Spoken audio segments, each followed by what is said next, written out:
Good afternoon, everyone. Welcome to our career webinar on the medical information role today.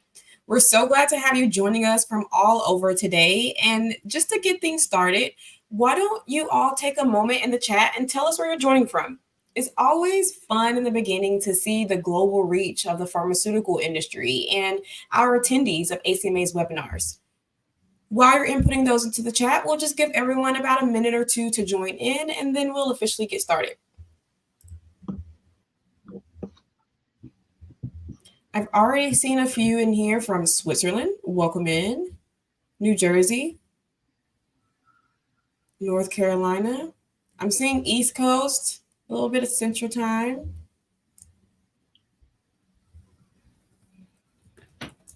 I'll put mine in as well.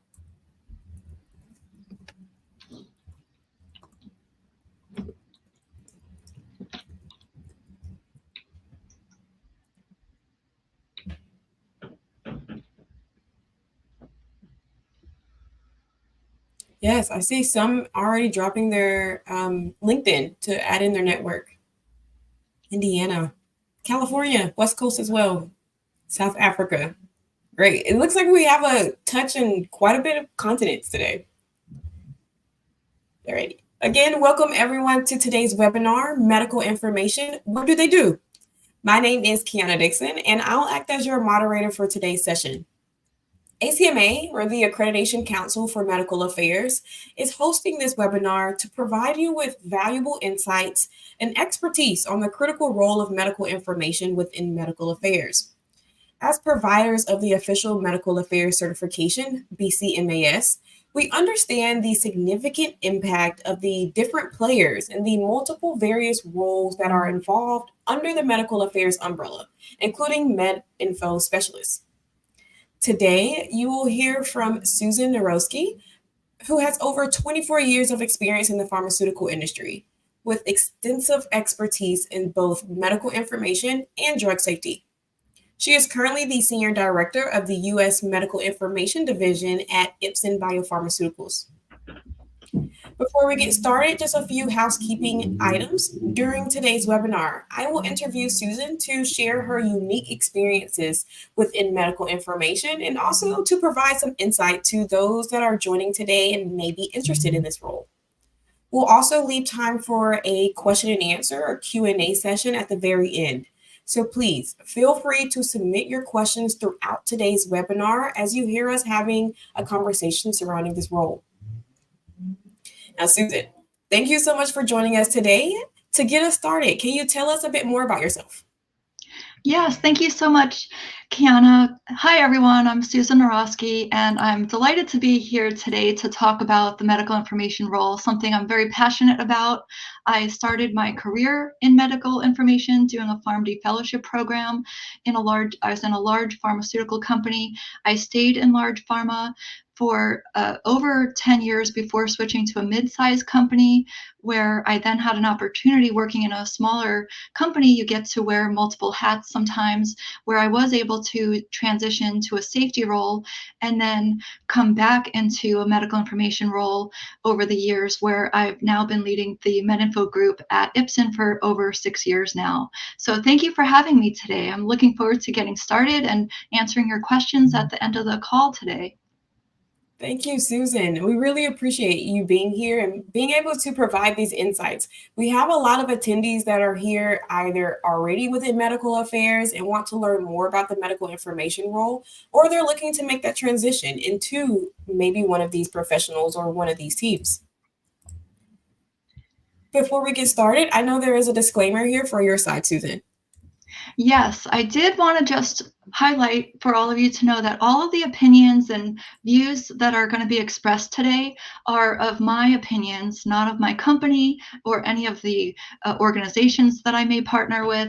So these are just my opinions only and not to be portrayed in any other way. Okay. Thank you, Susan. Now, before we spend any more time, I know a lot of people are ready for us to get started. Let's go ahead and dive into our interview today. Now, just to go ahead and lay out the framework, can you begin by explaining the role of the medical information team? What are those key responsibilities associated with this position? Sure. So when a healthcare provider, which you may hear me refer to as an HCP for the rest of the presentation, or a patient has a query on our product they may want to contact the pharmaceutical company directly. And when they do, they would speak to our medical information department. Our MedInfo team plays a critical role by providing current, scientifically accurate, fair and balanced, non-promotional product information to healthcare professionals, patients, caregivers, in order to help them make informed treatment decisions and to facilitate the safe and effective use of our products. The MedInfo team is a key business partner as we are uniquely positioned as a customer-facing group for where we can identify the unmet needs, unmet educational needs they may have. We could answer their queries and we could gain insights for any problems or adverse events on our products. We could analyze trends for the different queries and share that with our internal business partners within the pharmaceutical industry. So on that note, so now you know how important medical information is and what our role is at a high level. You're probably wondering, well, what responsibilities does MedInfo have? So I'm going to just go through a laundry list of responsibilities that are not all inclusive, as each company is set up different. Some may only focus on doing specific projects, while others may do more, but overall the responsibilities are the same, where the first one is very important for all of us as medical information professionals and anyone in the pharmaceutical industry. We are a very highly regulated industry, so we do follow the FDA regulations, or if it's a global company, we have to follow our EU regulations or other country regulations and their guidance documents in order to stay compliant on how we respond to our customers. They may ask us for, we need to make sure that we're not soliciting information or providing off-label information for where the FDA did not approve our medication to be used in that manner. So we have strict processes in place to make sure the responses are unsolicited or unprompted, and that we also are trained on how to identify and report on adverse events and other reportable situations.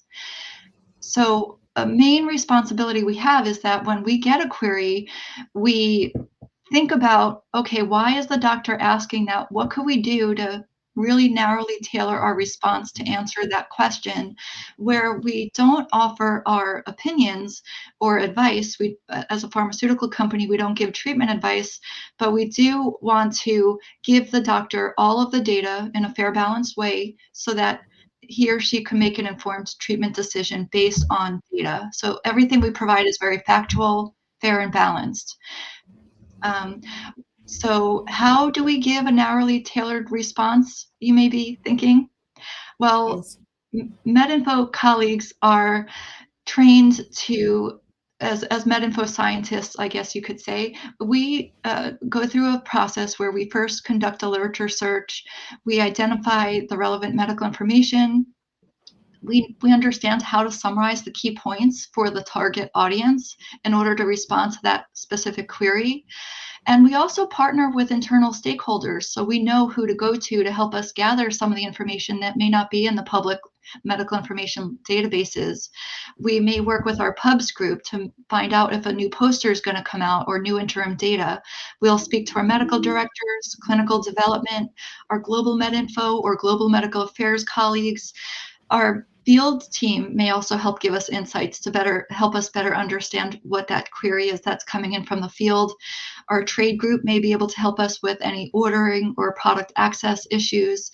Safety group, legal, regulatory, quality, you name it. We are a function in the company that does interact with every group of the business. So it is important for us to be able to work cross-functionally. Another responsibility that some of you may have, depending on how your company is set up, is you may have a vendor that you use as your MedInfo call center, or some of companies just have the internal MedInfo team handling all the queries and writing all of the responses internally. So there's different models here, but it is a responsibility that we do need to make sure that we have the appropriate vendor oversight or team oversight to make sure our MedInfo team as a whole is trained to respond appropriately and have good customer service skills in order to respond to our patients, our customers, in an appropriate and compliant fashion. Which brings me to the next point, is that our MedInfo team provides training, which could be for the field so that they understand how to identify when a doctor has a question and what that process looks like to submit a request to us. We also may provide internal trainings for people who want to know more about our products or our insights. So there's different types of trainings that we may do across the company. We also share and run metrics and insight reports often. And we do this to see what kind of questions are coming in, how can we support our customers better? Are we answering the questions and giving them what they need? And we look for any potential issues or anything we could do so that we could help meet the unmet medical needs, whether they need more education, more training, or a different design of the product. Whatever insights we could gather through the call center or through our MedInfo group is very valuable, and we do evaluate internally. Other activities could be that our MedInfo team would monitor or do submissions to the compendia that we have here, or may help with submissions to clinical pathways. We may act as a medical reviewer for promotional or medical materials. And some MedInfo groups are also considered MedCom groups, where they create the medical communications materials for our MSLs, our fields to use, or other types of communication materials. And our MedInfo team does play a big role in reporting adverse events and product complaints. Since we are customer facing, anyone could call us and say, oh, can you give me information about a rash that I experienced last week? And that they tell us they were on our product. So right there, not only are they asking a question, but we need to know to identify that they also reported an adverse event to us.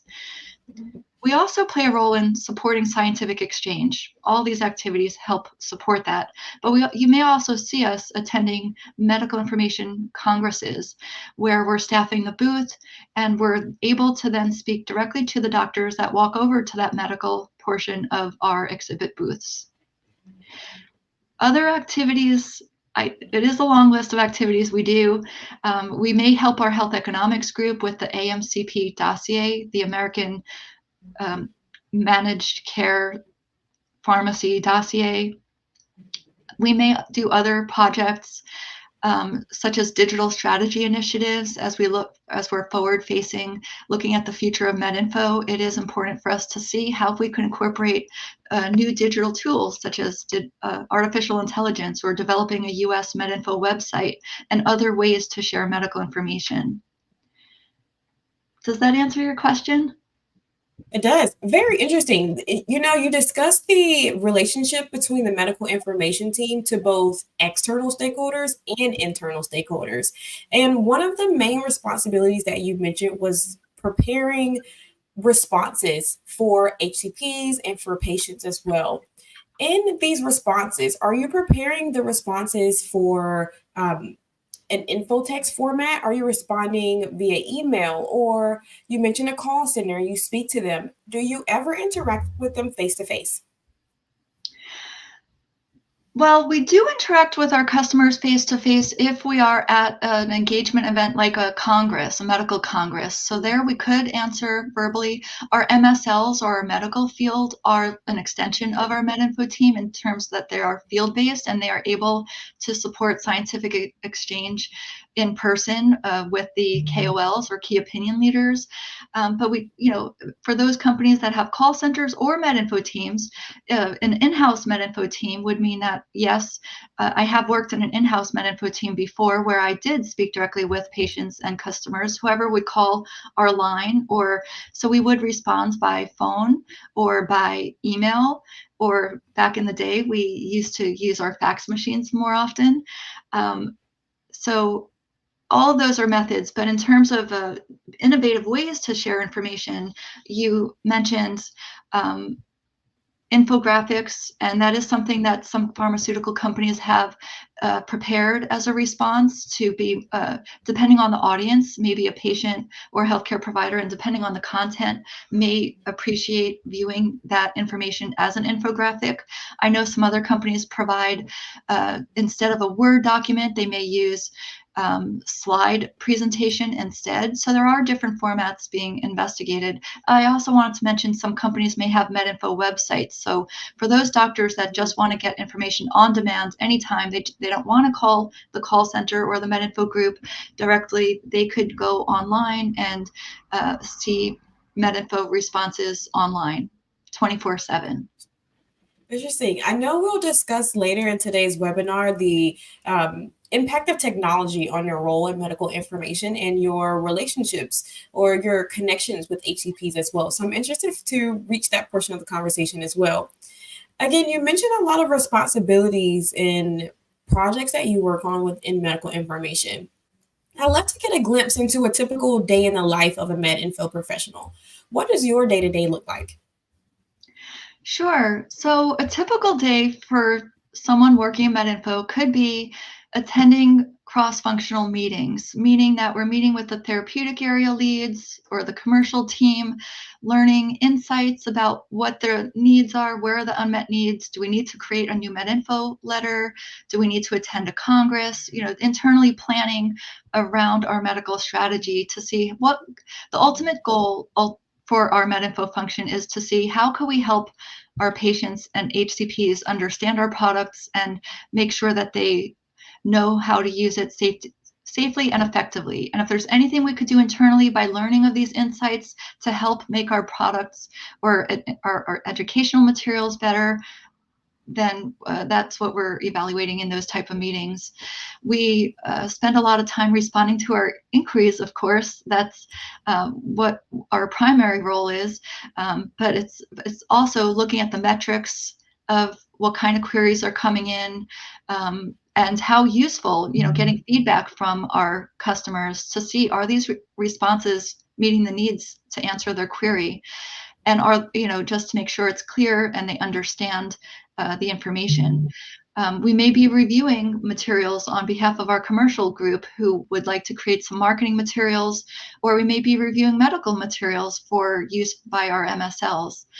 We may also do a quality review of our internal work to make sure that we are delivering high quality medical information across the board, whether that's doing vendor oversight and making sure the quality of the case handling is accurate, or just reviewing our own MedInfo letters to make sure we're always being innovative and that the answers to our questions are on target. We also may be doing forward thinking about the future of MedInfo, meaning looking at digital technologies to further enhance the MedInfo function capabilities. And I'll discuss more of that later on. Yes. Again, that digital technology impact is something that I'm really interested to have a conversation on. This really sounds like a very diverse and dynamic role. I'm curious, are medical information professionals typically work from home still? Great question. So I think it depends on the company. During COVID, everyone was able to adapt and everyone was remote then. The role did not go away. Customers still needed their medications. They still had questions on our medications. So there is that opportunity. Depending on which company you go to, I think a lot of companies are moving to the hybrid environment where you may be, meaning that you're in the office 2 days a week or 3 days a week, depending on the company, and then you may work remote those other days. That is one enhancement of the digital environment with the videos that we have here and our speakers that we have set up, for these home offices. Those are options for a career in medical information, depending on which company you go to, since every setup is different. It's really interesting to hear. Now, let's dive a bit deeper into the skill set, right? The knowledge that's required for success in this field. To you, what are those essential skills and qualities that make someone thrive in a MedInfo role? Yeah, great question. So I just so happen to be a co-author on a paper called The Medical Information Scientific Process: Define, Research, Evaluate, Synthesize, and Share, or the DRESS approach. I partnered with FactMI to publish that paper back in 2022, which discusses the role in the MedInfo skill set for how medical information professionals may also be referred to as a medical information scientist, since what we do when we're researching a response for a query mirrors a scientific process for data generation. So that is just a side note. If you'd like to go online and put my name in PubMed, you could see that paper there for more details of how we actually formulate a medical information response and find the data for the response.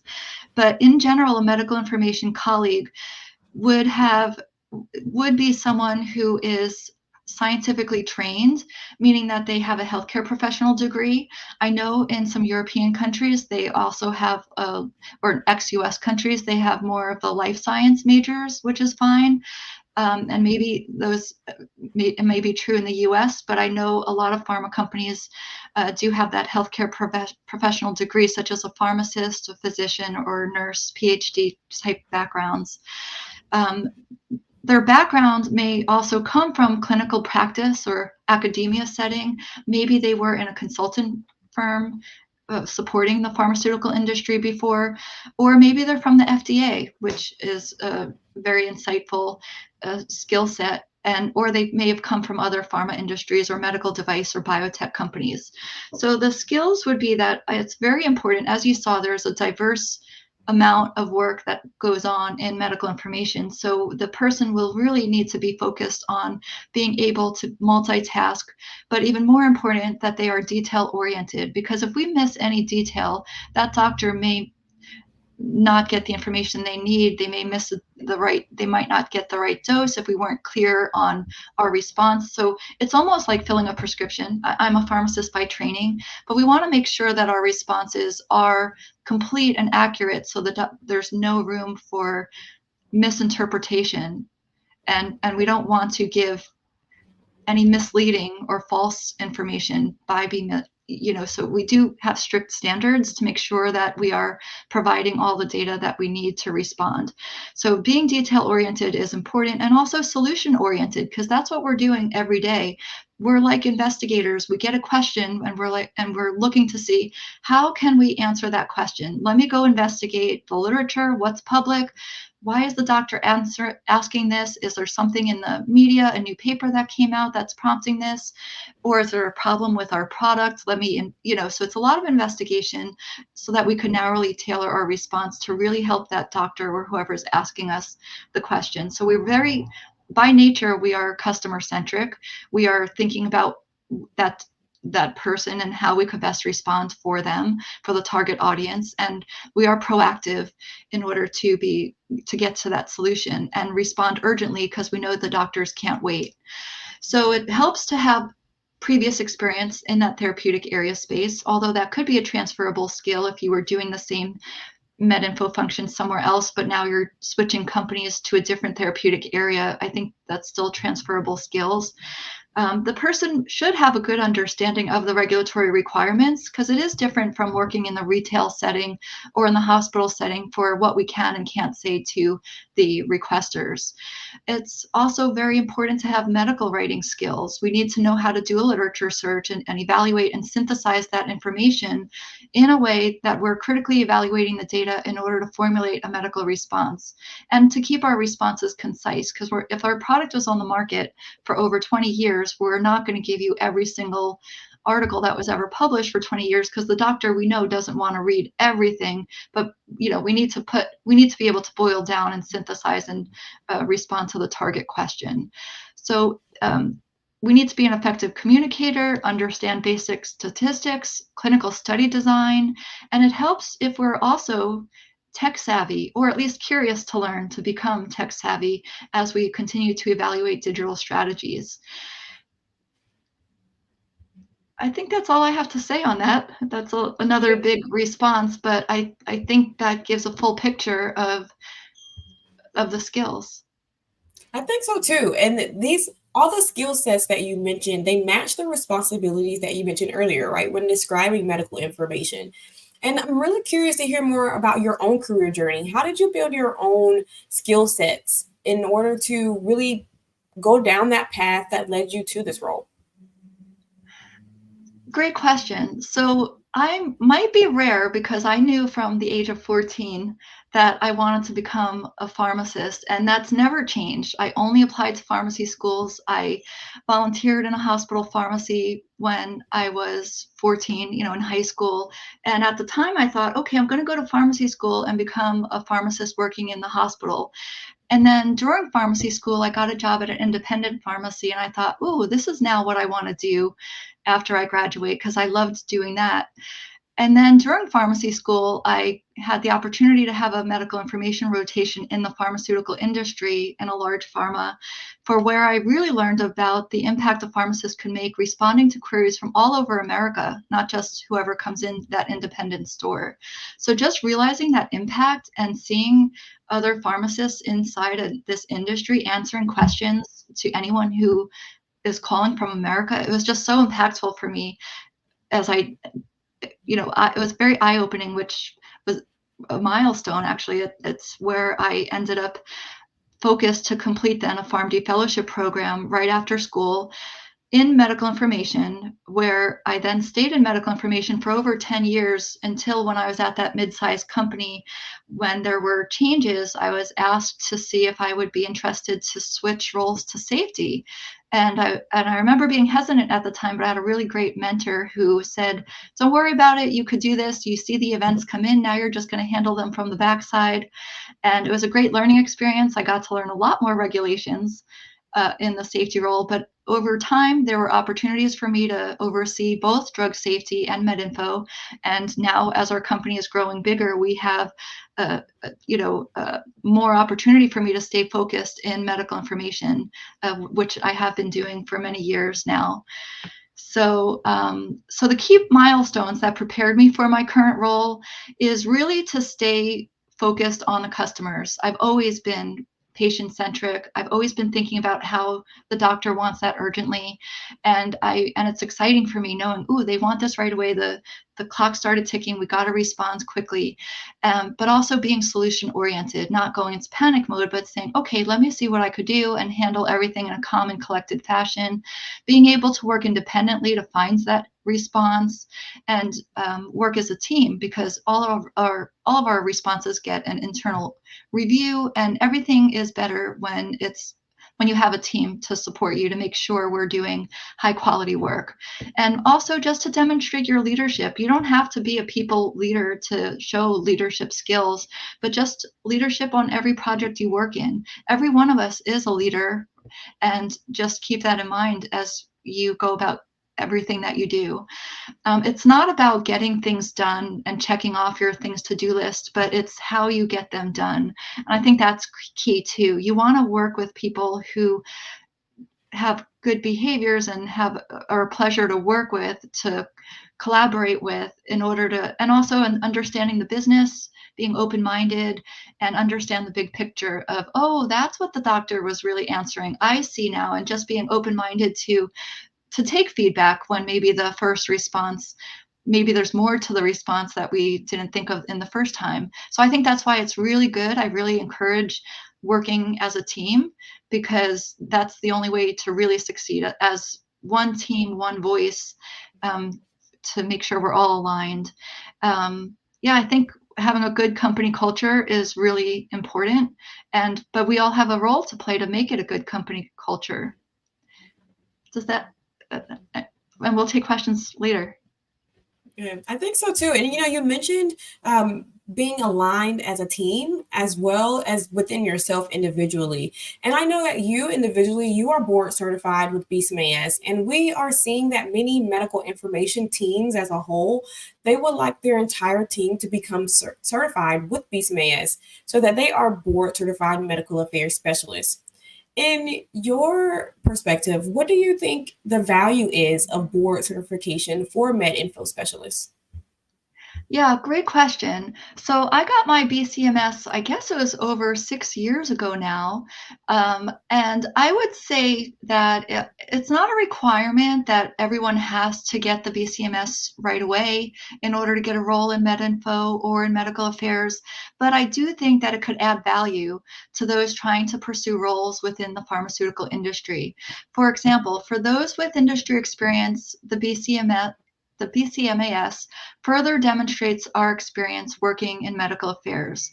It may be impactful for those who are looking to gain insight into the pharmaceutical industry or to learn different roles within the pharmaceutical industry. So I know, Kiana, um, we were talking the other day about, well, I was mentioning to you that if I saw two resumes in front of me and one had the BCMAS and the other had no relevant experience, I could definitely see that this person with the BCMS went the extra step to demonstrate they really want to get into the industry. So if I had two people with no industry experience, but they really wanted to get into the industry, just seeing that BCMAS, it may hold a little weight, similar to those who do a PharmD fellowship program. It's something to put on your resume. And also this BCMAS, you actually could put at the end of your name. So I don't know if you have anything to add on that, Kiana. No, not really. I see some questions coming in already for BCMAS, so we can address those at the end. But you mentioned also throughout the webinar how important it is to be tech savvy, especially within this role. In the BCMAS program, we cover technology and those tools and resources that are used by medical affairs teams in order to better streamline those processes. And we're seeing that technology and AI specifically are also playing an increasingly important role in medical information these days. I'd love to hear your thoughts on that. Which resources or tools do you rely on to maintain your expertise? Yeah, great question. So, well, which resources well, the first thing I want to say is that I do stay up to date by working closely with internal stakeholders, because it's not only medical information that would be looking at artificial intelligence or digital websites. So, we talk to our internal stakeholders as they are also getting educated and implementing new technologies, but we also stay up to date and just by being a member, I think I might have forgot to tell you all, I'm a member of MAPS and FACTMI. I do participate in DIA congresses, and I was a speaker at a different MedInfo Congress earlier this year in April. So through all those, I have a big network of, and I think a large part of it is keeping a network. I know some of you connected with me on LinkedIn. Thank you. I look forward to partnering with you and working together on that note. But specifically for artificial intelligence, it's important for us to look at all of these technologies because the HCP expectations, the HCP landscape in general is evolving, as we know. The doctors are very busy. They don't have time to spend with the patients, and they don't have time to read really long response documents from the pharma industry, or they may, so we need to do everything quick. They need information right at their fingertips. They want we want to help them as quickly as we can, knowing that they also trying to treat so many patients out there as well. So some of the doctors may not want to call a call center, but they prefer to receive the information on demand through a MedInfo website. And artificial intelligence, basically, it could help us identify insights through our MedInfo system to see, are we answering all the doctor's questions? Are we, what is the doctor's sentiment here? There may be tools also with generative artificial intelligence where we could write our response summaries quicker. That's a future task that a lot of our pharmaceutical companies are piloting or implementing. It may be about using artificial intelligence for identifying relevant articles from the literature feeds, to help us formulate the response quicker, or maybe about getting artificial intelligence to help us with translation services from the MedInfo perspective. So I'm only giving you examples from the MedInfo perspective, but I know artificial intelligence for medical affairs, it's much broader for many other applications as well. But we are looking to see how can we automate or streamline some of our processes. With artificial intelligence, it may help us pull the search menu up to share that response quicker, so our call center doesn't have to sort through, okay, let me see which response would it be. Maybe when they type in certain words, it would work even faster than keyword searches. So there's definitely a lot of interest there. Also, other companies are looking at digital tools such as chatbot or giving information in other formats such as the infographics. Or I know some companies, they may not have MedInfo websites yet, so they may be looking to develop these type of digital tools as well. I agree. I hear a lot of potential use cases. Oftentimes we speak to medical information teams about ACMA's product, where we have AI MedInfo, where it does a lot of those complements to your role that you mentioned, right? Automating or at least streamlining better responses to those inquiries that come into HCPs. Meet the HCPs where they are, right, on their medical information website, as well as complementing some of those responsibilities you mentioned earlier, like identification of adverse events and reporting those on that specific frequency basis. So I also see this is an interesting conversation for myself as well, and how AI impacts medical information as well as med affairs as a whole. Now, yes, great points. Yes, I forgot to mention that they are looking at artificial intelligence to browse to see if we missed any adverse event reporting. We have very good points. Awesome. Now, looking at some of these questions coming in, we'll address those at the end. We have some attendees that are really interested in this role. What advice would you give to someone who is interested in pursuing a career in MedInfo? What steps would you recommend they take? Yeah. So, well, the most important career advice that I would want to share with all of you today is to follow your passion. I remember my first interview in the pharmaceutical industry post my fellowship. The feedback I got from that interview is that they saw my passion. I was just so excited to be there. And make sure you do what makes you happy. It's not as common. I do enjoy MedInfo. I don't know if there's a lot of people in MedInfo for so many years, but I think it's still a great role when you're in it. But there's still opportunities for those who would like to do something new, because it is always good to change it up and do different things as well. So I encourage that. I see a lot of people start in MedInfo, they move to the medical field, they go into medical strategy pubs. There's so many opportunities. Me personally, I really am passionate about medical information, and it's really rewarding for me when we're able to answer that question and the doctor comes back and says, this is great, I was able to treat the patient, they got what they needed. Or maybe they chose not to treat the patient, they got the information to make that informed decision, which is great for them. For those who don't do a fellowship, I don't want to discourage anyone, and I don't want you to think you have to do a fellowship either. I think that for those that don't do the fellowship to gain that experience in MedInfo, I would say that you could make sure you could demonstrate transferable skills during your interview. If you can't find an opportunity in industry, you could go the agency route to work for one of the call center vendors, which is really great. I have hired people from call center vendor companies before. Or it's also great, we had people work in the past, they come from medical writing agencies, because a key component of MedInfo is writing those responses. So that's a great skill to have. So there's opportunities, it doesn't always have to be going into the industry right from school, but there are these other routes as well. And then try to network with as many people as you can and see who could be your mentor. And I thank you for those who have reached out, and I hope that I could be of help to all of you. I do mentor many people through the fellowship programs. I don't remember if I told you, I am the program director who started up the PharmD fellowship program with Northeastern 5 years ago. I personally did a Rutgers fellowship program, so I do mentor Rutgers fellows as well.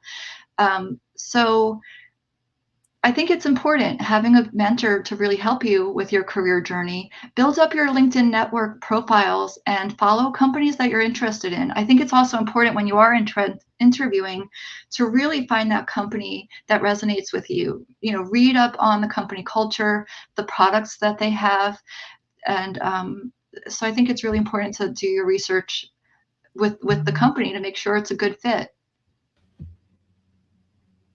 I agree. Now, I see, again, we have a lot of questions that have come in. So I'll go ahead and stop here. I really want to open the floor for the questions that did come in. If you still have any questions for Susan, please use the chat function to submit them. And we'll do our best to address them before the end of our webinar today. Alrighty, let's go ahead and see what our first question is. We have one from Nicole. When an HCP has a query about an off-label use, what does the MedInfo team do? Yeah, this is a great question. So medical information is allowed to respond to questions about off-label use. There is an FDA guidance on it. If you go to the FDA page, you could look up their guidance documents and find more information about it there. But basically, we're allowed to answer the question, but we do need to disclose with disclaimers to remind the doctor that they're asking us about a use that is not consistent with the FDA approved indications for use. It's not consistent with our USPI or prescribing information. And then we could share the information. If we find out that the doctor is telling us that he treated a patient for an off-label use, at that point, our call center, our MedInfo group needs to realize that they actually are using the product in a manner not consistent with the label, and those are reportable situations to send to our safety team. So depending on how the question is worded, if a patient actually used it off-label, that is a reportable event to our safety group. But if they just want information about hypothetically wanting information if it's ever been studied in that setting, then our MedInfo group will conduct a literature search, see if there was any data published, any case reports, to see what we could share with them. And we would provide that in a fair, balanced way. Again, we don't give our opinions. We don't give the author's conclusions, because maybe at the time they wrote that, the doctor had one opinion, the investigator had an opinion, but later on may have a different opinion when he writes the next paper. So we just keep it fact-based. Everything we do is very factual, fair, and balanced. And current. We do an updated literature search every time to make sure that it's very complete as well. How much interaction do you have with patients, and how do you address their questions? Do you refer them to speak with their HCP as it relates to the PI based on their questions? Speaking with patients based on products and questions they ask comes with hurdles and challenges. Good question. Yes. Mark. Yeah, no, thank you for the question. So patients do call us. A lot of times they call us for reporting in general. I'm not speaking for my company specific, but in all my years in MedInfo, a lot of patients, they call because they have safety questions. They're reporting adverse events to us. They want to know about the safety of the product even before they even used it. They'll, in case they're afraid to use it, they just want to know, what is the side effect profile? So those are things that we can use the USPI, and we are trained. Another key skill actually that I forgot to mention earlier is that we should be tailoring our response to the audience. So when it is a patient, we do need to make sure we are using patient-friendly language or lay terms to make sure that they understand. So if our USPI, which is intended for healthcare professionals to read, if they're using words like pruritus, the patient might not know that that means itchiness. So we should, we could use the USPI to let them know the most common events were X, Y, and Z, but hopefully you'd be translating that for them in patient-friendly terms. We do refer patients back to their doctor because if the patient's asking for treatment advice, they have to speak to their doctor. We do not do that, and it's very important for them to have that relationship with their doctor. The doctor knows the patient and their unique experience, their con meds, so it's best for them to get all of their advice from the doctor. Speaking with patients based on products and questions they come, so it has hurdles and challenges because they may not always understand. So I think my microphone.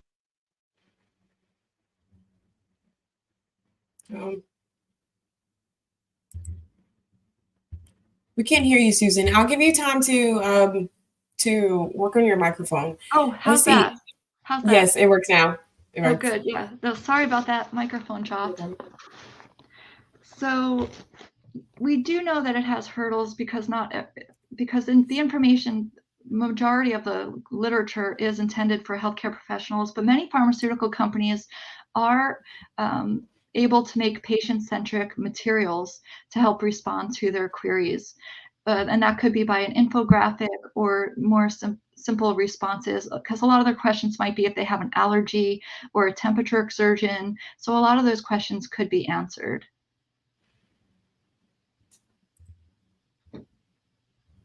How can someone take BCMAS and what are the requirements? I can come in here and answer this question for ACMA. So I'm assuming you're asking the requirements for eligibility in order to take the BCMAS. We have two current eligibility pathways, right? The first being you have a doctorate level degree in the healthcare or clinical background. So those with a PharmD, MD, or PhD. If you do not have one of those doctorate level backgrounds, also at least 2 years of experience working within the life sciences industry. How can someone take BCMAS? Check out our website, medicalaffairsspecialist.org. We have plenty of information there. If you're having any trouble or have any questions, feel free to reach out to me directly. I work in retail pharmacy. How is MedInfo similar or different for a pharmacist? Yeah, great question. Thank you, Monica. So basically, when you work in a retail pharmacy, you could help that patient or the customer that comes in when they ask for treatment advice on which medication should they use for their allergy that they're experiencing, or what medication would they advise. So in that setting, you could give advice for what you recommend for which vitamin or whatever's in that pharmacy, OTC over-the-counter medications. But in the pharmaceutical industry, if a patient calls and says, so what do you recommend I take for my allergy that I'm having to this drug, unless it's in that FDA approved label to offer what a treatment recommendation could be for an event, we cannot share that with that patient. We would refer them back to their doctor because we don't have access to their medical history. It could be a liability. We don't want to get involved in that relationship from the patient and the doctor. So we always refer patients back to their doctor for treatment advice.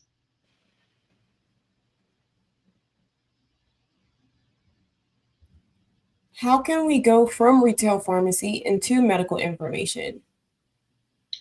Yeah, so great question. I think a lot of this is about making sure that you have those skills that we reviewed earlier today. It's really important also how you interview and really demonstrate your passion for working in the pharmaceutical industry, medical information. As I'm reading this question, I'm reminded of an interview I did many, many years ago where we had a retail pharmacist come in, but this person did not interview well because they said, oh, well, I'd like to work here because the hours are better. I won't have to be on my feet all day.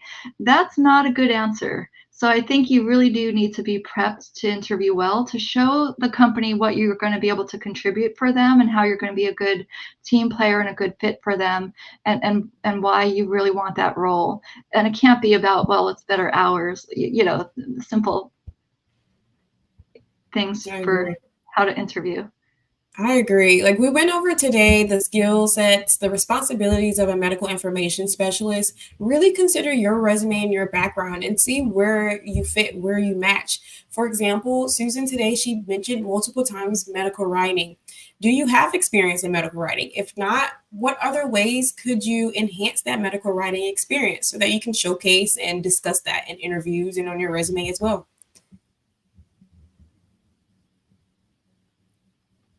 From Sammy, what has your experience been like working in medical information departments for a mid-sized pharma company versus a large, bigger pharma company? Yeah, great question. So, and this may vary from person to person, but I've worked at two different mid-sized companies and I've worked at two different large pharma companies as well. I think that It's great working for a large company because they're much more established with a lot of the robust processes and everyone has more distinct roles. I think that one of the big differences I personally noticed years ago when I switched to my first mid-sized pharma is that the company is much smaller and they may not have those same roles that they had in large pharma. So you may see opportunities to learn new skills just because they may not have that staff, or people do multiple roles that were probably not multiple at the large pharma. So, so I guess I noticed the resource difference, and it's less people. So they don't have all the individual roles to do the individual projects. So you just get involved. It's an opportunity to get involved in a lot more. That's probably the biggest thing that I noticed when I switched.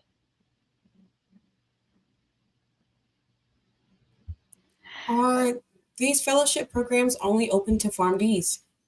Great question. So I personally am a PharmD, so I do only work on the PharmD fellowship program. However, there are companies opening up PhD fellowships as well. And that's something my company, it's something that's on the table as we look to see what other companies are, as we're benchmarking.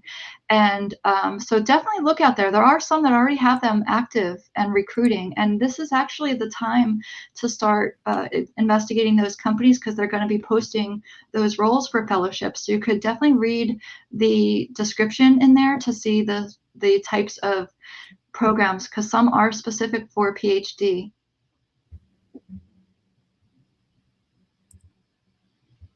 As more and more companies outsource call centers, their frontline inquiry service, it allows their MedInfo teams to become more strategic and proactive in their role.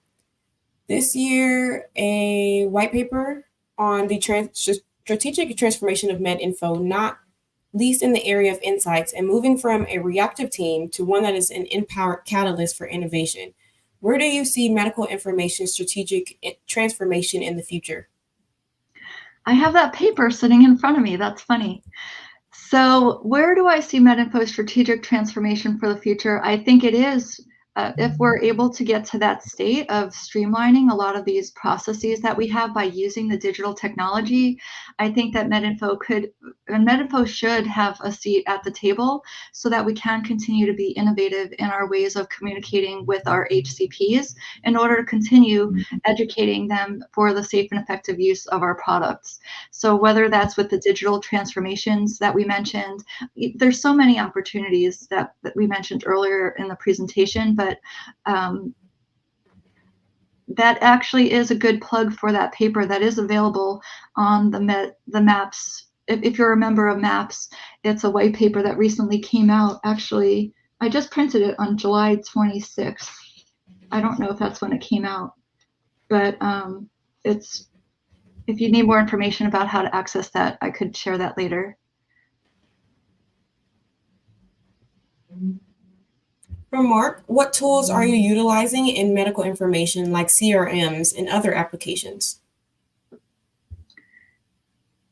So we do have a MedInfo database. I think I'm just not going to share names of the names of the tools, but we do use a medical information database. We do use CRMs as well.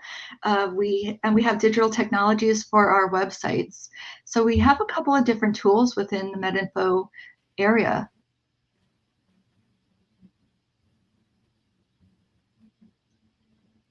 How is MedInfo role different from the pharmacovigilance role? Yes, so they are very different, but they do have similarities.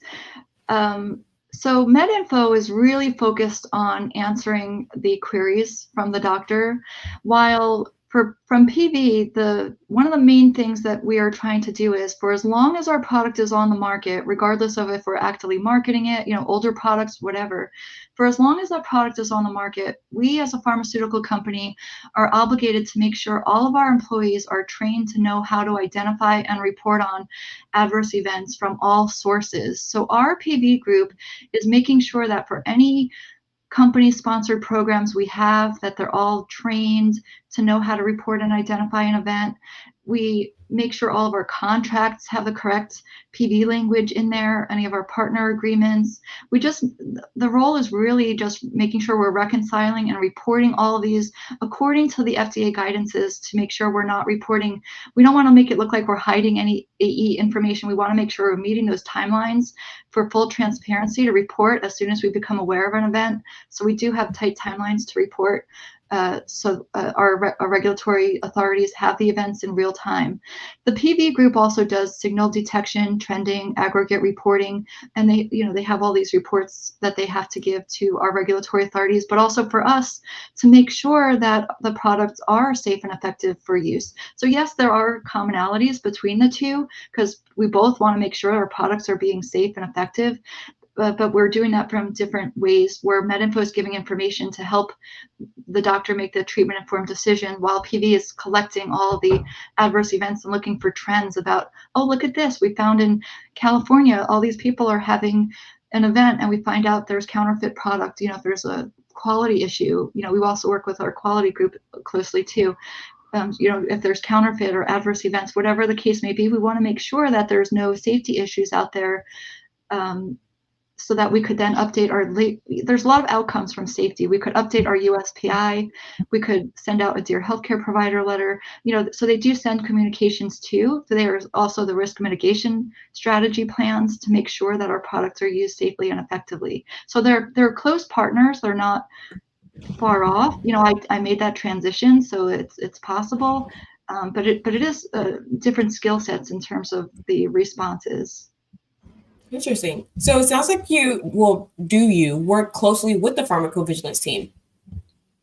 Yes, I do. Yes, I do still work with them. I help support them, but we do our reconciliations and education. So there's definitely opportunities to partner together. MedInfo does partner together with many different business stakeholders within the pharmaceutical industry, and PV is one of them. Awesome. So it looks like we're cutting it here close to time. So I'll close it out here for our Q&A session. Thank you all for joining us today. This has really been a truly enlightening discussion for me and hopefully the attendees here today. I really appreciate you, Susan, for taking the time out to share your knowledge and your experience, your expertise, your insights with us today. And to our attendees, if you have any further questions that we weren't able to get to or would like to connect with Susan, please feel free to reach out to me and I'll be happy to assist you. Thank you, everyone. And again, have a wonderful rest of your day.